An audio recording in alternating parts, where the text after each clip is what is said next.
আসসালামু আলাইকুম সম্মানিত ভিউয়ার্স, আশা করি সবাই ভালো আছেন। অনেকদিন পর পাসপোর্ট রিলেটেড আপডেট দিচ্ছি আপনাদের। আজকে আপনাদের প্রুফ সহকারে জানানোর চেষ্টা করব ইএসকেল এর মাধ্যমে পাসপোর্ট রিইস্যু করতে দিলে কত দিনের ভিতরে আপনাদের পাসপোর্টটি হাতে পেতে পারেন। প্রথমেই যে রিসিপ্টটি দেখতে পাচ্ছেন, ডেলিভারি স্লিপ, এটি ইএসকেল এ যখন পাসপোর্ট করতে যাবেন এরকম একটি রসিদ আপনাকে দিয়ে দিবে। সো এই রিসিপ্টের মধ্যে আপনারা দেখতে পাচ্ছেন এটার এন্ডারমেন্ট ডেট হচ্ছে 15ই মার্চ 2026। আজকে হচ্ছে 22শে এপ্রিল, তার মানে 37 দিন, 1 মাস 7 দিন।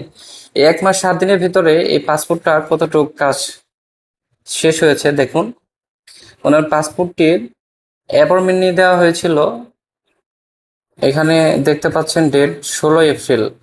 16 এপ্রিল পোস্টলাজের মাধ্যমে পাসপোর্টটি সংগ্রহ করবে, এর জন্য অ্যাপয়েন্টমেন্ট নিয়ে দেওয়া হয়েছিল। আজকে হচ্ছে 22শে এপ্রিল। এখানে মনে রাখা ভালো, মাত্র 6 দিনের ভিতরে পোস্টলাজের মাধ্যমে অ্যাপয়েন্টমেন্ট নিয়ে আপনার এই পাসপোর্টের যে বারকোড বারকোড চলে আসে, এবং বারকোড চলে আসার সাথে সাথে পাসপোর্টও চলে আসে। আলহামদুলিল্লাহ, দেখেন বারকোড যে আসছে সেটা দেখাইতে পারি নাই, সেটার স্ক্রিনশট নিতে মনে ছিল না।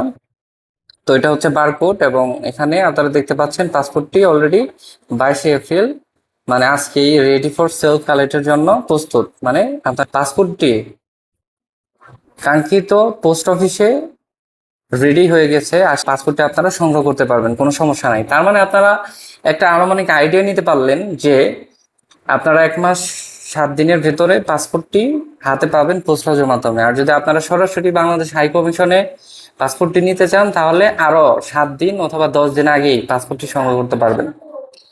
তো আশা করি আপনারা বিষয়গুলো বুঝতে পারছেন। ধন্যবাদ সবাইকে আমাদের সাথে থাকার জন্য, এরকম ইম্পর্টেন্ট ভিডিও দেখার জন্য। অবশ্যই আমাদের ফেসবুক পেজ, ইউটিউব চ্যানেল এবং হোয়াটসঅ্যাপ চ্যানেলের সাথেই থাকুন।